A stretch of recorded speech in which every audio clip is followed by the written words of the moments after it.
Pipeline generation has become one of the most significant challenges for marketing teams over the last 12 to 18 months. With rising revenue goals and tightening budgets, the pressure to deliver quality pipeline while aligning marketing and sales strategies has never been more intense. ABM is often a key strategy to help meet these challenges, but it's crucial to explore the evolution of ABM and modern demand generation before jumping straight to execution. Hello, everyone. Welcome to the Revenue Lounge podcast. I am your host, Randy Likas, and in this episode, we will dive into the key elements of integrating ABM with sales tech, scaling demand generation efforts, and creating efficient systems that drive sustainable growth. And joining me today is Rick Collins. Rick is the Vice President of Demand Generation at Connectwise. Rick is a marketing operations and technology leader who has implemented the strategic vision of the revenue team through people, process, and technology.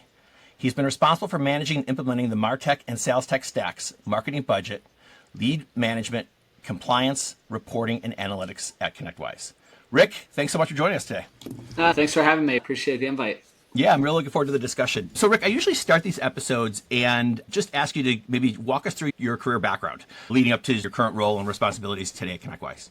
Yeah, sure. Happy to. So came from more of an IT background early in my career and started out in QA actually and kind of moved into more kind of support and implementation. So I was implementing software for county government and would travel quite a bit, train on the software and then do the implementation. So we'd have a week of training, go live over the weekend, and then would be there on site kind of troubleshooting, but I would do all the setup and requirements gathering, that kind of thing.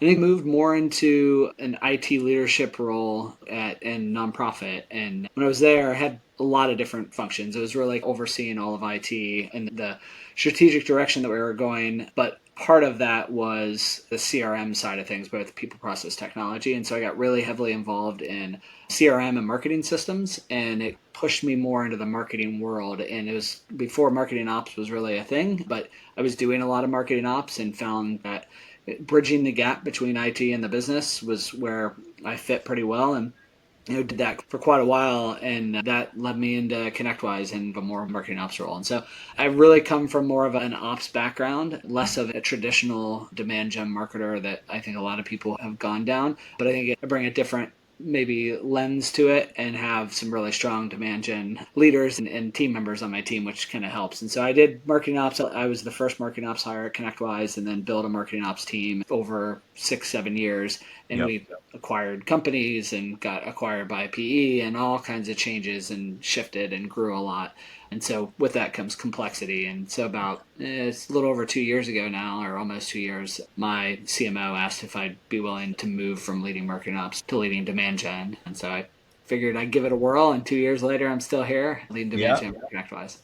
Well, you took over the role for demand gen at an interesting time, right? Because pipeline was fairly easy to come by, 2017, 18, 19, 20. But then when the interest rates, the whole fallout of that and growth at all costs was sort of out the window, everyone's looking at efficiency. But what happened over the past couple of years is pipeline generation has just gotten really, really difficult. And I think a lot of it stems from just automation, right? Well, sales engagement platforms have been great. A lot of misuse of them have caused just so many messages being entered into the market. Some are good, a lot are not, right? And I think we've hit this interesting period where a friend of mine calls it the great ignore. People are getting so many emails and calls and LinkedIn and everything else. They just apply their mental spam filter and they just have learned like what's important and what's not. And even the good ones are having a hard time getting through.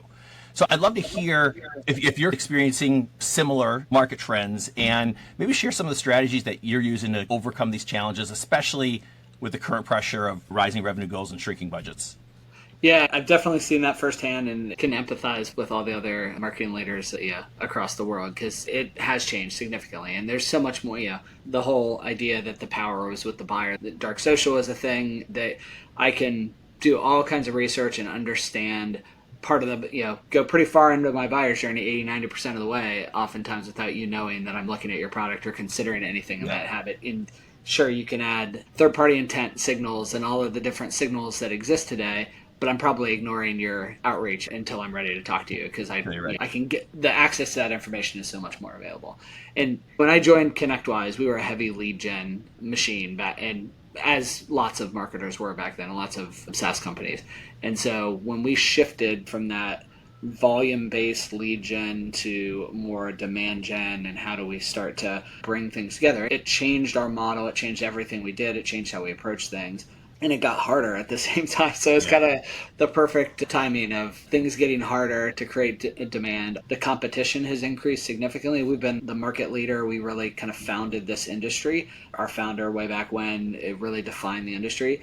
And competitors are coming up everywhere. And so it's really shifted both from a cost perspective, how expensive it is to market, as well as just the noise. And there's some really good competitors that have some really good offerings. And so that whole world has shifted things a lot too. And so I think back to your original point is it is noisy. And I can say that as a leader of demand gen, a former leader of marketing ops, I get outreach to a ton. I get every email that you can think of. I read them all. I delete 99% of them. I'm just like really OCD about reading all my emails, as long as it gets through the spam filters and all that. The phone calls, I ignore all of them. My office number goes straight to voicemail, and my cell phone, who a lot of people call me on, I won't answer it unless I know. And if it's something I'm interested in, I'll probably reach back out. What's interesting, and what we've started to test quite a bit of, and we do all those things, right? We have engagement, and we reach out, and we use outreach, and have sequences going, and that kind of thing. I think the biggest thing where we've found success, one is in how can we be a thought leader? How do we provide value to you without selling? And so the more thought leadership we can provide to you, the more things that we can help you do your job better and solve for you without ever mentioning product, without ever mentioning anything about what we can do. I think that has been hugely successful for those that are not necessarily in market. For the ones that are in market, we have to respond very quickly, and we have to make it a seamless experience. And so we've architected our whole process around, if you're interested, if you've declared intent, we are going to follow up quickly and try to make it as easy as possible. We still don't do an amazing job at it. We do a much better job than we have, and we continue to kind of push there. So I think those two things. And then the third thing that we've really started to test out more recently is direct mail is a thing now, right? It used to, direct mail went away, or maybe declined. Yeah. But all of a sudden, like, you send me a direct mail piece, I'm going to get it. And we have an office, so I go into the office a few times a week. And I'm going to get that. I'm going to look at it. It's certainly going to make an impact. And we have started to test that out quite a bit and have had some success with it. And I think to stand out amongst kind of the noise is anything that you can do to stand out is really what I would recommend. And I think that's being creative around that is really important. Yeah, it's such a great point. So it's almost like what's old is new again, right? It really is, yeah. Because it's cutting through the noise. Yeah. And what we're also seeing is a lot of people are returning back to in-person, whatever that is. If it's conferences or dinners or whatever it might be, a lot of people are turning back to that as well. Yeah, same. We're right in that boat as well. We host a few events. We have a community brand called the IT Nation that's very, very successful. They do an amazing job. But that's community-led, and we bring people together. But then, to your point, like dinners and office visits, and how do we get on the road more to bring people together in person? I think it's another area that we've invested in this year, H1, and plan to do more in H2. Yeah, that's great. I'd love to ask your opinion on this big market dynamic that's happening. If you go to LinkedIn or if you go to the conference circuit, you're seeing a lot of marketers talking about the inefficiency and waste in trying to develop individual leads, or the MQL is broken, right? There's a whole big debate around that. And in many organizations that we work with, they haven't really abandoned the MQL. They've just kind of deprioritized it, and they're moving to more of a buying group motion, which looks at maybe the swarming effect of what's happening with top of funnel or intent. So rather than maybe passing on only the person that scores up into an MQL, looking at the people that don't score up and possibly passing them on along as well, and giving that SDR or BDR a couple of different people that they could call, as well as maybe historical opportunities, people that were involved a year ago, and triangulating amongst these different people to try to identify if something is going on. What's your thought on this whole idea around like MQLs are broken and individual leads is not where it's at? We'd love to get your take on that. Yeah, MQLs are dead, right? Everybody likes to call things dead. Yeah. I think it depends. I think one of the good thing and the bad thing about an MQL is, one, it gave a benchmark and kind of a like trying marketers to be able to tie to a KPI and try to tie, let's align on something specific. The problem is it's defined 1,000 different ways, and an MQL to you could be somebody that opens an email as the threshold, and an MQL to me is somebody who is declared intent hand raiser. I start there. if we talk about MQLs in general, there's a lot of noise around that. And if we're just doing a bunch of content syndication leads and passing those over, that they don't even know that they downloaded that asset, and that's the only thing that happened, and we're like, hey, that's a hot lead, sales follow up, they're going to get mad at you. And Yeah. I've been there, I've done that, I totally understand. And so I think that's where I typically start, right? You have the hand raisers and those that are truly declared intent that are coming through, and how do we treat those, and how do we measure that, and how do we optimize that performance? And then when you get to the buying group side of things, like, I think we still look at things from a signal perspective, right? What are the signals that are happening? And sometimes that is an MQL, that is a signal based on the rules that we've established. Sometimes it's just a third party signal that it seems like this company might be, or this person might be declaring some intent, or might be exploring options on this. And it's a defined account that we are interested in because they're part of our ICP, or it's part of our target account tier one group, or they're out there and they generally fit it, and so let's do something. And so I think depending on how you're going to market, we go to market multiple ways. We have a lot of different products, a lot of different offerings, a lot of different verticals, and so that we have multiple go-to-market motions that we establish based on lots of things, right? The size of the client, the product, and that sort of thing. When we go outbound, we are very much operating under the buying group side of things. When we move up market, the larger accounts for us absolutely have a buying unit group, and it's challenging to get into, and we have to do a lot of research, and we have to work it from multiple angles and find the right personas that we want to go after. Then we have some more mid-market and smaller companies where we have a 10-person company, and we have a lot of SMB on our side of the business of what we work with. The buying group is one person. As long as Yeah. we're going to get the owner, they're wearing multiple hats. If we can get to them and help them solve their pain, or at least express the pain and identify how we have a solution for that, then that moves it. So I think a lot of it depends on the go to market and where we're at. Where we are on the upmarket side of things, the larger opportunities, we're absolutely operating under the buying group. So we're working that from a roadshow perspective, trying to get in person. We're providing thought leadership through our community and through some of our benchmarking services. We use a lot of different angles to try to capture that and really get into those accounts. Yeah. I want to just double click on that for a moment, especially as you talk about more of your larger buying committees and as you go up market. And the question is grounded in measurement, right? So you've got a lot of different campaigns, different ways in which you're trying to attract the people that make up your buying committees. Most of the organizations that we speak with, if you say, well, how many people are on your opportunities inside of Salesforce, right? Your opportunity contact roles, it's typically like one, because everybody that kind of comes in and out of a deal, sales never adds them. And so it's hard to measure all of our campaigns if it wasn't the hand raiser, right? There may be people that we've targeted, they're showing up a little bit later. And where it gets fuzzy is, how do we measure marketing source or marketing influence, or the whole attribution question? I'd love to get your opinion on that as well.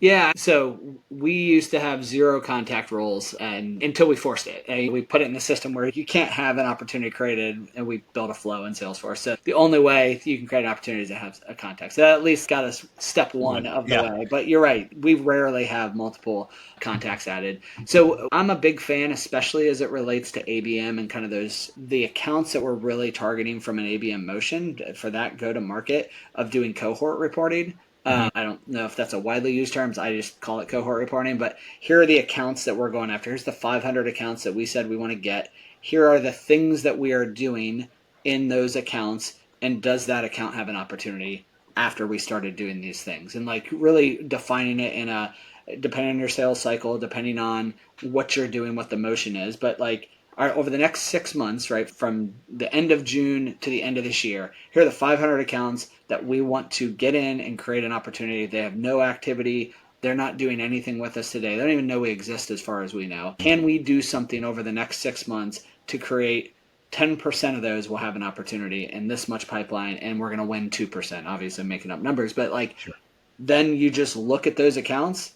We did all these things. Did that result in anything? Are we seeing success? And then as you start to see some success, now we double click onto those ones that are seeing some success. What did we do there? And what do we think? And some of it's going to be dark social, and we won't know for sure. We just know that we were targeting them. Yeah. But can we start to understand the different motions that we're doing there? What is sales doing that is contributing to it? What is just both in their conversations as well as in what the data will tell us? Are we seeing anything? So that's how we've overcome some of that. We do have the tools for multi-touch attribution. It's helpful at times. There's also times where it can take you down a rabbit hole and just like, yeah, your head will explode. We use it mostly though to understand where to invest more Yeah, more directional, right? it's directional based. And yeah, how do we invest? And not necessarily is it working, yes or no, but are we seeing some of the influence and seeing some of the results going Yep. through those motions? Yep. That's great. Well, let's talk a little bit about ABM strategy. So I think a lot of organizations sometimes make the mistake of buying the tool, right, before understanding what it is they want to do from a strategy side of things. So I'd love to get your perspective in terms of what should companies think about first when they're thinking about either implementing ABM for the first time or iterating on the ABM program they have. What are sort of the strategic elements that you would recommend taking a look at? No, I think you're spot on. I think the ABM vendors have done a very good job of classifying themselves as ABM vendors. It was like, oh, hey, we're an ABM vendor. All of a sudden, everybody was an ABM vendor when they were doing something else before. And then making us as marketers realize or feel that we need this tool. The only way we can do this is if we have this tool that can justify the spend or help us build the signal aggregator and whatnot. So I think you're spot on. Like, what is your strategy? Establish your strategy, start doing it whether you have a tool or not, and start to have some success so you can learn where you want to start to scale. So if you can have some success at a small scale, then you start to expand and scale, and that's when potentially you bring in a tool and go from that perspective. So for us, I think a lot of it depends on, you probably have a pretty broad audience, right? If you know your defined accounts, if you have a set of 1,000 accounts and those are the accounts you're going after, and there's not going to be any more than 1,000, you're targeting hospitals and it's just the top 100 hospitals in the world, right? Whatever, I'm making stuff up here. Then you're already doing ABM, right? You have a defined list of accounts and you don't really have to do much other than these are the accounts we're going to go after and what are the marketing motions that we're going to do. And we are not in that world. We have a decent understanding of our ICP. We probably have 80% of the ICP established and we know who they are, but more come in and more go in and out of business. We're dealing more with the SMB side.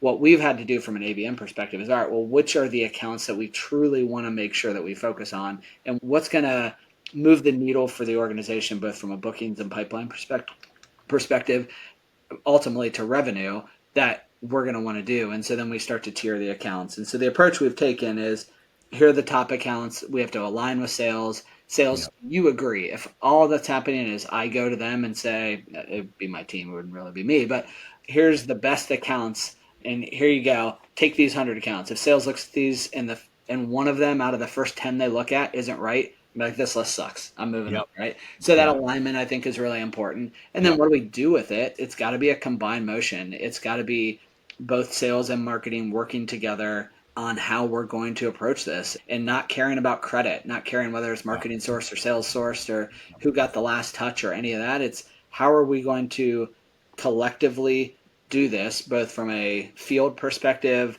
digital perspective, and outreach perspective. How do we combine this and then see what's moving the needle? And so that's how we've approached it. We've applied gifting to the tier one accounts to invite them to one of our big conferences. And so how do we just get them aware that we're there, and then, hey, you want to have a meeting with our VP of sales so that we can get you in the hopper. We've had some success there. So I think a lot of it depends on just the structure of your go-to-market motion, the size of your accounts, the average deal size, all those things factor in. And that's how we've approached it from our side.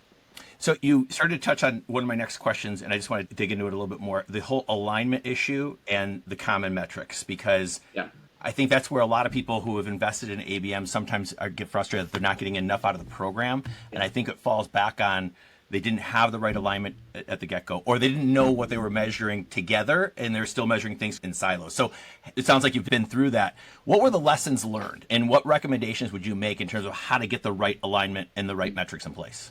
Yeah, I think it has to be a combined motion. Sales has to be bought in. It's not going to work if sales isn't bought in. So if this is something you are bringing to your sales leadership team, depending on your size, right? And you just go in there and they're like, hey, we want to do this. And they're like, oh, sounds great. Go ahead, marketing, do your little thing over there. We're going to keep selling. It's not going to work. You're going to just be climbing uphill, and it's going to be really slippery, right? I think that's where I'd start, is like getting alignment. If you have to sell it really hard and they're still like, yeah, I guess I'll do it, it's just not gonna work. And so you have to have executive alignment, executive agreement. Your CRO has to be into it. I think at this point, most CROs understand the importance of it and are going to push it onto their teams of why they need to be involved, why it's an important strategy for us to hit our goals. So I would start there from an alignment perspective. I think the second piece is the building of the accounts, that they have to be involved in that. It can't be us coming to them. Now, we should, as marketers and as the ops teams, should the three groups, sales, marketing, and ops, should come together and say, here's what all of the data is telling us, here's what the sales team knows, and here's what the marketers know, and how do we combine all of that knowledge to say these are the right accounts and this is why, and Yep. do we all agree that if we move the needle on these accounts, then we're gonna have an impact to hit our numbers. I would go there next because I think that's such a key part of it. And to your point, the measurement side, I always think about measurement. It's probably my ops background and just like that OCD about that, but it would baffle my mind, and I know it happens all the time, probably happens on our organization, so it's not like we're perfect, but like that we do things without understanding how we're going to measure the success of it, measure what's working and what's not. And so I think you're absolutely right. You have to align that at the beginning. How are we going to know if this is successful? If we're going to put money and resources behind this, what's going to tell us that this worked in the end? And we had more bookings. Well, of these accounts, of overall bookings, like it's got to be something defined. Then you got to understand, can you measure it? And if it's not easily measurable, so we go back to your tool point, the tools often will make it easier to measure, and put that in quotes, because sometimes it'll just take credit for anything just to try to show it's a larger impact. But I do think like really agreeing on this is how we're going to, back to alignment with sales and ops, this is how we're going to know that this is successful. And we're going to continually talk about this and the different aspects of our ABM motion. How is this working? Constant feedback, constant conversation. You do it for a few weeks and you meet and say, sales, what's working? Hey, it looks like you're not having as much traction on the outbound motion as we thought we would. What can we do to help? I think that back and forth and holding each other accountable is what's going to drive the success or failure of that platform, of that motion that people are doing. Yeah, I couldn't agree more. I want to dive into some of the tech issues and some of the issues I think we have with some of the measurement, which is, if you think about the ideal tool stack or tech stack, if you will, across marketing and sales, you've got a lot of different tools that are doing things in their own platform. They're writing some things back to CRM, but there's a lot of data silos across that marketing and sales tech stack. And so if you think about how to integrate ABM across the different sales marketing tech stack, right? What role do these tools play in scaling ABM effectively, and how do you overcome some of that data silo issues that you come across? No, I think it's a really good point. It's like, can the ABM platform pull in Salesforce opportunity data, right? That's the first thing that they want to do because they want to be able to take credit for it or show the influence and that kind of thing. I think that's an aspect of it. But I categorize it into a few different groups or buckets of it. You've got the signal aggregation, right? Third-party intent, first-party intent, MQL, or can they look at it from an account level and get account level or contact level signals and understanding from an intent perspective that they can pass on those signals into something that's actionable, whether that's your CRM to your sales engagement platform, whatever it is. I think that's one aspect. Another aspect is, can they display, social, any type of digital motion? Can they push that out using all of the data that they have? So they're aggregating signals, they're reading information, and then helping you deploy some of the ads that you want to do. Some are limited to display, some go display and paid social, and so on. So I think that's the other aspect of it. And then I think third is they measure things, right? They try to measure the performance to show the impact. Here's how much pipeline we've helped contribute, especially if they're an ad platform. They're probably heavily invested in that last one because they want to show the impact. And I think it's overstated often, especially when it comes to display and social, because, hey, we pushed a display ad to these 1,000 accounts that you said were important, and now all of a sudden we have $80 million in pipeline on those accounts. Like, how much did that display ad contribute to this? Maybe it did, maybe it had, but it's a far leap to say it was the reason that we did all that. And so I think there's some nuance there. I think going to the silos piece, I'm a big proponent in pushing that into the platform. So for us at Salesforce, we have to push that data into Salesforce to make it actionable. If it just lives over, and we use demand base, if it just lives over in demand base and that's it, then we're not going to be successful. And so what we've had to really work hard on is how do we take that data, and there's really good data there. How can we pass that into Salesforce, but not just let it sit in Salesforce because then it'll just die. How do we Yep. trigger something off of that? How does that help our sellers, our SDRs to do something different, or whether we automate it so that we can start to automate that motion, the operationalization of this? I think that is the kind of the last piece that not a lot are doing well with. Yeah. I feel like we have so much data now, more data than we've ever had. Yep. We can't operationalize it. We can't act on it. And it's really hard to do that. And so there's tools like Clay, Demand-Based, Sixth Sense, all the vendors, right? They have ways to do it, but you really have to architect that well and make it scalable across the Salesforce and SDR team. I think that is a piece to it to try to avoid that siloed nature of it. We've built a prospecting dashboard that allows our reps, our outbound teams, to see which ones are scoring higher based on third-party intent, first-party intent, who's doing things, who has not been reached out to in 60 days, 100 days, never. But they're peaking like, hey, these need to be in our next campaign. I would like to automate that completely, and it should be. It's possible. It's just putting the time and effort into it. I think that's where we get to the last piece of this, where you're automating everything to make it easier for sales and for the outbound teams to act on and to do something with. Of course, without getting anything proprietary, but I'd love to hear like where ABM worked really well, like for you all, and where maybe you shared it with your CRO and maybe they took it to the board. What was it about that story that maybe is popping into your head that made it so successful? Yeah, I'll say something that has been sent to me, like something that worked on us. So, meaning a vendor was trying to target us. It's the research. It really is. It's standing out amongst the noise. Remember, it's been a few years, but it was a little less noisy. So I'll put a caveat on it from that standpoint. But, somebody reached out to me, to our CMO, and to someone else on our leadership team that was the right persona. Like they got the personas right. And then they were super targeted with the message that they sent. They referenced my old CMO a few CMOs ago was a Boston guy. And so they did this whole correlation between Tom Brady and how his career, our CMO's career, and Tom Brady are related, and then how it relates to the product that they were offering. And kind of with this elaborate. And he did that with our CMO, did that with me, and then with somebody else. And it stood out and was like, there was that aspect to help stand out, but then it was a pain that we had, and we knew we had it. He was just right message, right time, classic marketing, but it was just something that stood out amongst the noise. And so I think that's it. It has to stand out in some way, which is why I think direct mail has started to work a little bit more. Is you're doing that extra touch, and obviously if it's not if it's the wrong person, it's never going to work. But if it's just not the right time and you didn't identify the pain well, it doesn't matter. Like, listen, I love getting gifts. And so if 100 vendors send me a gift right now and I open that up and I'm like, oh, I really enjoy, I don't know, crumble cookies or something like that, right? Yeah. The team's going to be really excited about this. If it's not a pain that I truly have, or Right. if it's not something that's a priority for me, I mean, thanks for the cookies, but I'm not really interested right now. So I Yeah. think there's an aspect to that, like making sure the timing is right, making sure that you truly have the right person and the right time that they are really looking to do it. And if it's not, then what are you giving me that's value that I will now consider you in the future? So Yeah. if you provide something to me, you send me the cookies and then also give me some insight that I didn't have before, like, Yeah. wow, I trust you. Yep. Now I want to go back and at least I have you on my radar when this becomes more of a priority for me.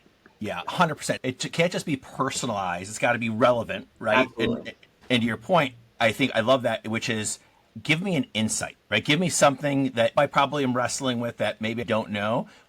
That's going to be much more valuable than anything you tell me about your product because we can get there. It resonates with me. But if Sure. it doesn't resonate with me, all the great cookies and everything else just isn't going to make a difference. No, I think you're spot on. What is the key insight that you are providing? You've seen, I see it personally, some vendors have hired previous serious decisions people, like these expert analysts who very smart on their part, and we do the same thing. So it's not like we're immune to this, but because they have benchmarking knowledge, they know the industry really well, and they can tell us things that I wouldn't have known otherwise. They can give me a key insight that's like, oh, that might change the decision I make for the next quarter that Yeah. might change the way I think about it or the way I present to our board. And so I think those types of things, that gives me the trust in you as a rep or as a vendor so that I will want to now engage with you a little bit further. Yeah, some organizations that I've seen do this really well is like, let's say I signed up for a webinar and I attended the webinar. I'm not telling you that I want to necessarily have a meeting with you, Right. right? But yet you know that SDR is going to be following up saying, Oh, hey, yeah. We you do it. attended the webinar, Yeah. right? I'm right But there with you. the organizations I see that are doing this really well is not necessarily following up and saying, do you want to have a meeting because you attended the webinar? It's like, hey, here's some of the things that we didn't get time to talk about on the webinar that you might find useful, right? And just Yeah. sending them some content and building that digital relationship with them is going to pay off dividends a little bit farther down the line. It might not result in a meeting right away, but the struggle and the rub right now is that's not how SDRs are being comped right now. They're being comped on meetings. And so I think a lot of organizations are having trouble with how do we make this transition to where we provide value.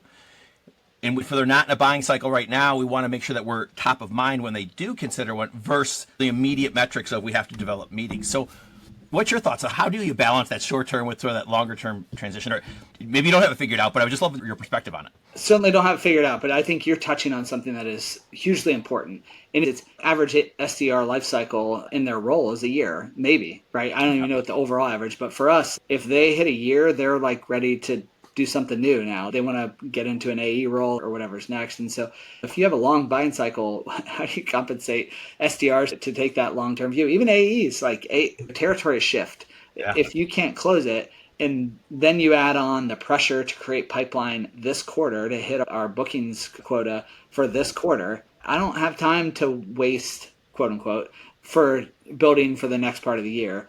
But that's what we have to do. So I do think thinking through the compensation model, the measurement models is a really important aspect of things. We don't pay on meetings. Like our compensation structure is not around meetings. It's on accepted pipeline and accepted logos. Not that that's like the answer because that still doesn't solve it, but it at least takes away like, here's a $50 gift card if you have a meeting with me. Yeah. Take $50 and have my meeting type of stuff, right? So I don't have it figured out, but I do think it is a challenge. It's how do you balance that knowing that we have to take a long-term view, but it's what works. And it's really the friction I think that exists amongst most of us today is we have this short-term need and we've got to solve for the short-term need because all the PE groups and VC funds or the public markets demand results now this quarter, but I've got to plan and build for the future and all of my incentives are tied around hitting this quarter. So it's a trick. If somebody has the answer, I'll listen because we haven't solved it. Yeah, it's what a lot of companies are just wrestling with right now. And it goes back to that earlier comment, which is there's so much noise. And how do you stand out in a way that helps me, gives me some additional insight or ideas while still being able to hit that quarterly goal? I don't think anybody's figured it out. I do think the organizations, though, who are deprioritizing the MQL and focusing on the buying group and focusing on all the different personas that make up that buying group are starting to shift there. But it's a hard thing. It's a hard thing to change. No, I think you're spot on. And I think as a marketing leader and on the ops side, I think we could probably do ourselves some favors to do some of that analysis on like, here's where we're having success. So one example would be like, look at your win rates. If your win rates on your outbound motion, I'm making this up, but your win rate on outbound motion is 10% right now. And that's just hammering the phones and hammering your sequences. And you get somebody to say, okay, fine, I'll get a meeting with you. And we just never win those type of thing.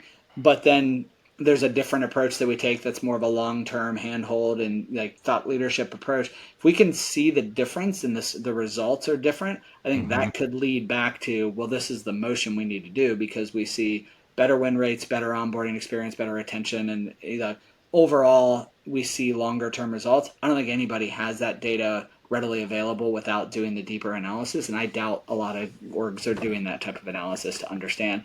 It doesn't go that either the system or the process doesn't allow them to go that deep to understanding what's really working and what's not. Yeah. You had made a post a couple of weeks back that I thought was really a really good point. And you emphasized in that post the importance of context when presenting data and reports, right? Why do you think context around data is so crucial for demand generation teams to make effective decisions around strategy or trade-offs between one investment versus another? I think trust is one of the things. I can pretty much make the data say whatever I want it to. Yeah. And in a like not manipulating the data, but just telling a different story based on what I can get from the data, right? But if it's not ultimately driving the results that we want to see as a business, then I'm going to get caught on it very quickly. The board is going to be saying, wait, this doesn't add up, right? You're saying you're generating this much pipeline, but the bookings aren't there. Or you're saying that this is successful, but I don't see it in the end. So it's going to catch up with you. So that's one thing. So the trust, and you probably won't have a job very long if you lose that trust. Yeah. But I just, I mean, in my role as a VP of demand gen, right? When I led ops, it was certain things. As a leader of demand gen, I I spend 50%, 60% of my time setting context around what's happening in the business and trying to help our team as well as our leadership teams make decisions about what are we going to do and how are we going to invest long term, what are the decisions we're going to make, and that context is really important. So being able to distill that and understand all of these things that are happening across the business. When we have multiple products, multiple regions, we're a global company, multiple go to market motions, it's a lot of noise, tons of sales teams that are all feeling like they're underserved. How do you rise above that and understand all of that data and then put context around it to say, well, yes, that's true, but here's why it doesn't matter because of this, and this. I don't think you can effectively lead and make decisions in a complex environment like this without providing that context and understanding that context, and then being able to explain that to an executive team who has a billion other decisions that they have to make, and trying to give them an executive view of this and why it matters and why it's going to make a difference. I mean, that I'm a firm believer in that. I really kind of push on that. That why does this matter, right? If you're going to give me some information, why should I care? And Yep. Love why that. does it warrant the time of our CRO to even listen to this? And how is Yep. it going to help us reach our goals this year or ultimately longer term? Yeah. No, that's great advice. I want to be conscious of time here, so I have two questions for you. I'm just trying to think which one I want to prioritize here. So, having the benefit of experience in implementing your ABM strategy and operationalizing it, what lessons learned that maybe you would do differently to either get to results faster or save a lot of the headaches that you had in implementing it? Yeah, I think the two things that we probably learned the hard way, one was the executive alignment, making sure that the sales leadership team is fully bought in and that fully bought into the approach, into what we are going to do as a group.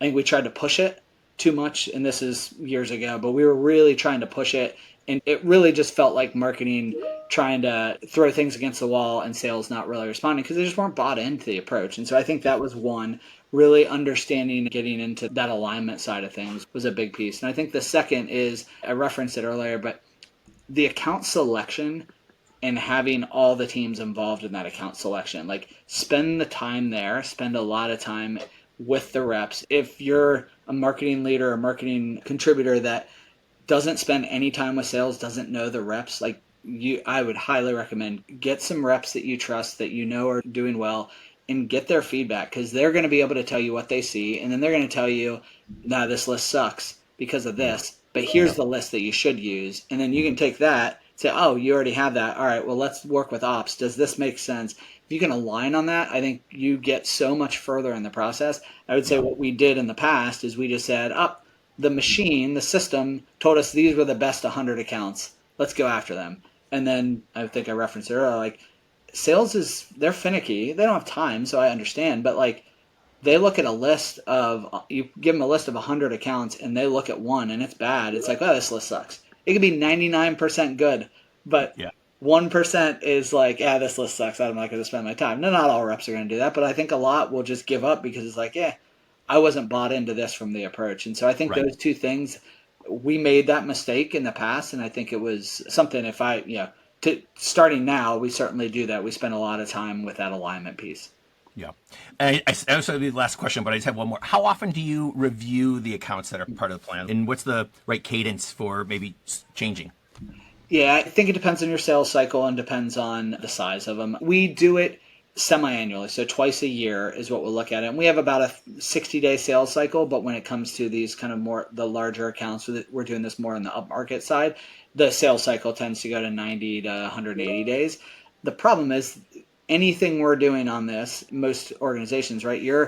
it's going to take you a while. It's not going to be run campaign, get pipeline tomorrow, close business 10 days later. So you have to have the long tail. So I think reviewing it every 6 months for us has worked well. Oftentimes they stay because it's going to take a year, 2 years sometimes to get the traction that you want to see on this, and not just like, yep, that list didn't work, so let's cycle over a new list.